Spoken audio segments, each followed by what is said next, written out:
Okay, let's dive right into this. I want you to picture this for a second. It's an ordinary, sweltering afternoon in a really dense jungle. But if you look closely, crouching behind a tree are two middle-aged men. They've got long, bushy hair, untrimmed beards, and they are trying their absolute best to look like native jungle dwellers.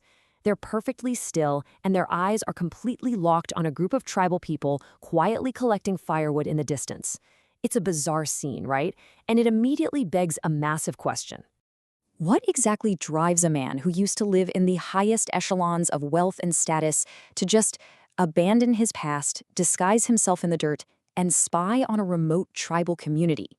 Well, the man in question is Hanudas, and his transformation from a Toronto elite into a silent observer frantically searching for the immortal Lord Hanuman is hands down one of the most fascinating journeys we're going to explore in this explainer.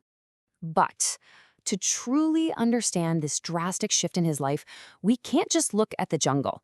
We have to rewind. We have to go all the way back to the exact heartbreaking moment Hanudas lost absolutely everything that anchored him to the material world.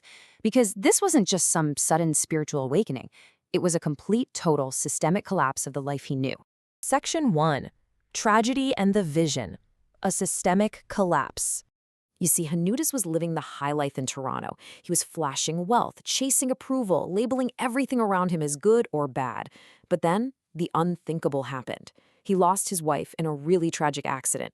And shortly after that, he had to watch completely helplessly as his only son was tormented by severe drugs and paranoid schizophrenia, literally plagued by terrifying things that just weren't real. When his son finally passed away, Hanudas buried him. And on the day of that burial, something major shifted. He became completely hollow. I mean, no sorrow, no pain, no regret whatsoever. It was like he had buried his entire material attachment right there in that grave. His mind became a total blank slate.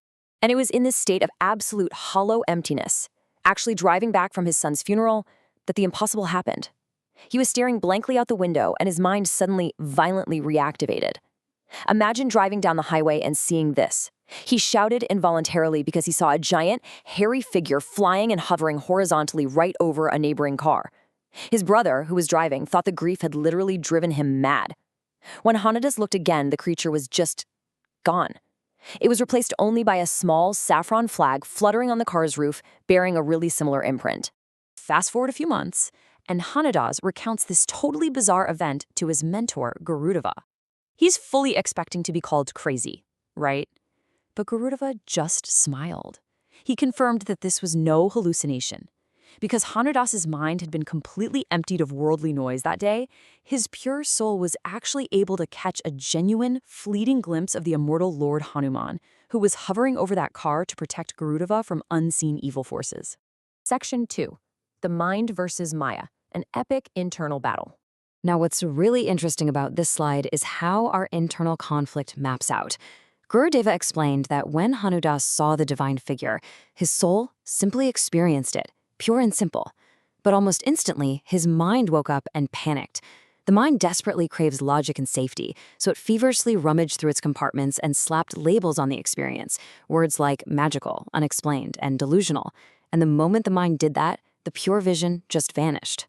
Gurudeva delivered this incredibly powerful insight. He said, if a soul is aware of who it is and where it is headed, it is pure. He basically told Hanudas that the vast majority of human souls are completely asleep, almost drugged into a state of drowsiness. We all walk around thinking our mind is in control, but our mind is actually this weak, fragile thing being heavily manipulated by outside forces. And that outside force is exactly what Gurudeva calls Maya. Think of Maya as the external world. It's our endless modern distractions, the whole illusion of materialism.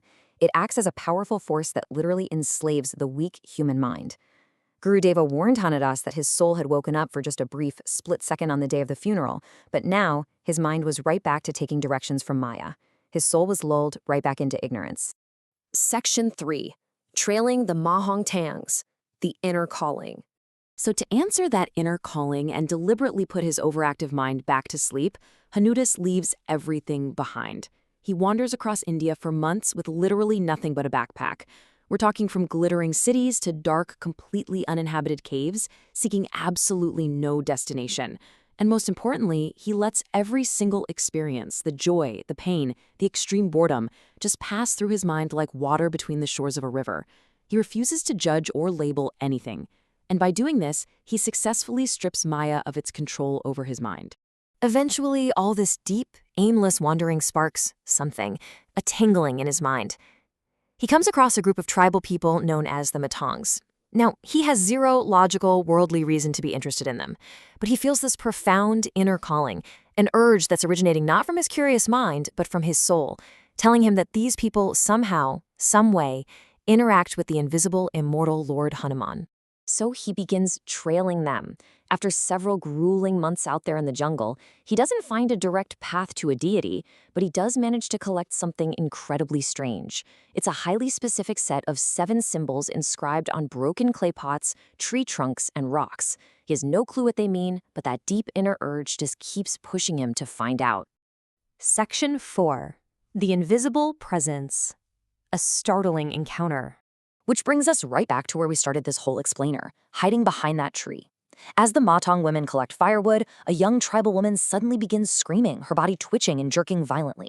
Now, Swamiji instantly dismisses it as just a standard medical seizure, but as the woman lies down to recover, Hanudas is suddenly hit by that exact same hollow feeling of nothingness he had on the day of his son's burial. And in that split second, he sees 3 quivering human-like figures of light appear and then vanish. Then, the woman sits up and prostrates herself on the ground. She's bowing deeply, palms joined tightly at her chest, her lips moving in silent prayer. Now, Hanuda's physical eyes cannot see anyone standing there, but he feels it with absolute, undeniable certainty. She is praying directly to the invisible presence of Lord Hanuman himself. Section 5. The 41-Year Secret. Unlocking Supreme Truth. The crucial difference in that jungle clearing was perception. While his companion just saw a medical episode, Hanudas was floating way beyond his logical mind, and his intuition was absolutely right. Very shortly after this incredible encounter, the fog finally clears. Hanudas looks at the puzzle of the 7 symbols he had collected from the Mahanthangs, and the meaning just unlocks in his mind. It reveals a secret cycle, and it's all tied to the number 41. The puzzle translates to this truly breathtaking message. The immortal Lord Hanuman comes every 41 years to impart supreme knowledge to his disciples, the Mahanthangs. This was it. This was the secret of the tribe. This was exactly why his soul pulled him into the jungle in the first place. I mean, this breakthrough changed absolutely everything. Over the next several months, Hanudas collected thousands more of these symbol puzzles from the jungle. Within these symbols was enshrined the entirety of the knowledge that the immortal deity imparted to his disciples. Hanudas, with the help of other sages, meticulously deciphered these puzzles and documented them into the profound work we now know as the Immortal Talks. It's wild to think about, but Hanudas had to lose absolutely everything and strip his mind of Maya's control just to perceive this hidden reality. It leaves us with a truly provocative thought to walk away with today. If ultimate, supreme knowledge was being offered right in front of you, hidden in the mundane world every 41 years, would your mind be quiet enough to actually hear it? Or would you just label it a trick of a light and keep walking? Think about that until next time.